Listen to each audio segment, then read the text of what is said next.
পুরো বাংলাদেশকে বিশ্বের বুকে জানান দিলেন হামজা চৌধুরী। পুরো দেশ এবং জাতির জন্য রচিত করলেন গর্বের মুহূর্ত। পুরো পৃথিবী বাংলাদেশকে চিনল আরও একবার নতুন করে, কেননা লেস্টার সিটির অধিনায়কের আর্মব্যান্ড বাহুতে জড়িয়ে মাঠে নামলেন বাংলার এই গর্বিত সন্তান। মাঠে নেমে ডিফেন্ডার হিসেবেও খেলে করলেন দুর্দান্ত এক অ্যাসিস্ট, সঙ্গে সতীর্থদের হাত জাগিয়ে দিলেন দিক নির্দেশনা।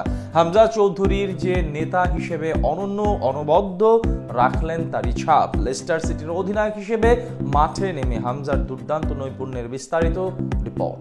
ম্যাচ রেফারি তখনও বাজাননি কিক অফের বাঁশি, তার আগেই বাংলার গর্বিত মায়ের সন্তান হামজা চৌধুরী সৃষ্টিকর্তার শরণাপন্ন হলেন। অবশ্য এইভাবে সৃষ্টিকর্তার সান্নিধ্যে যাবার কারণও আছে, কারণ হামজা চৌধুরীর জন্য যে দিনটা বিশেষই বটে। দিনটা যেমন বিশেষ হামজা চৌধুরীর জন্য, তেমনই বিশেষ দিন লাল সবুজের এই দেশের জন্য গর্বের এক মুহূর্ত।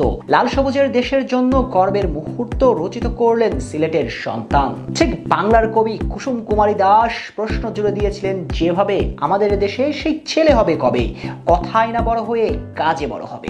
আর ঝাঁকড়া চুলে 27 বছর বয়সী এই ছেলেটাই সম্ভবত কুসুম কুমারী দাসের আক্ষেপের সুরে তোলা প্রশ্নের উত্তরে সেই ছেলে যে কথায় না বড় হয়ে কাজে বড় হয়েছে। বিশ্ব বুকে ফুটবল মাঠে লাল সবুজের পতাকাকে নতুন করে চিনিয়ে দিচ্ছে।